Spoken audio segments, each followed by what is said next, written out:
Bonjour ou bonsoir tout le monde. Alors je vous fais ma première petite bulle. Donc c'est sur la médiumnité. On pose souvent en fait la question est-ce que c'est vraiment, ou alors on travestit un petit peu le mot. On n'a pas toute la même interprétation du mot. Donc moi je vais vous dire avec moi ma vérité à moi, évidemment qui n'est pas forcément peut-être la vôtre. Puis souvent on me pose aussi la question, parce qu'il y a beaucoup de médiums des fois qui font des consultations et qui vont vous dire vous êtes médium.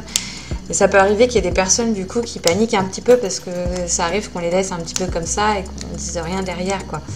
Donc quand on vous dit que vous êtes médium, après vous n'avez pas forcément la responsabilité d'en faire votre métier, évidemment. Et c'est pas parce qu'on fait 3 notes de musique qu'on est forcément musicien pour autant. Donc pour moi déjà c'est lié avec l'hypersensibilité.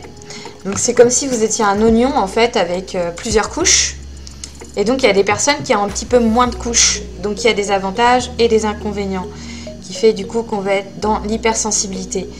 Donc on va ressentir la tristesse va être plus forte, dans l'empathie, l'émotionnel, le beau, on va être plus facilement émerveillé, on va ressentir plus les choses, canaliser plus facilement. Du coup pour moi c'est plus ça la médiumnité, c'est le lien entre la matière et l'invisible. La canalisation, après il y a plein de formes de méditation, de médiumnité. Ça peut être avec le troisième œil, la vue, l'odorat, entendre. Ça peut être vraiment sous plein de formes différentes. Ça peut être aussi en rêve. Donc tout le monde a cette capacité de médiumnité. Après, elle est plus ou moins active, plus ou moins sensible d'une personne à une autre, quoi, je pense. Et après, il y a aussi des outils qui peuvent améliorer la médiumnité. Déjà, faire la différence entre le mental et la médiumnité. Et souvent, l'intuition fait partie de la médiumnité. L'intuition, c'est souvent la première idée qui vous vient, qui est la bonne, parce qu'elle vient en canalisation. La création, je pense que c'est une forme de médiumnité. C'est le même canal pour moi. Je fais les deux, en plus je suis dans la création et dans la médiumnité. Pour moi, c'est le même canal. C'est surtout, donc c'est la première pensée qui vous vient, ce que vous ressentez avec le corps.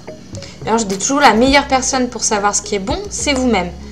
C'est parce que c'est comment ça vibre dans le cœur. Par exemple, si on rencontre quelqu'un ou qu'on hésite entre deux solutions, c'est ce qui va résonner favorablement en vous. Quand ça vient vraiment des tripes, quand ça vibre bien, ça pour moi c'est ma vérité.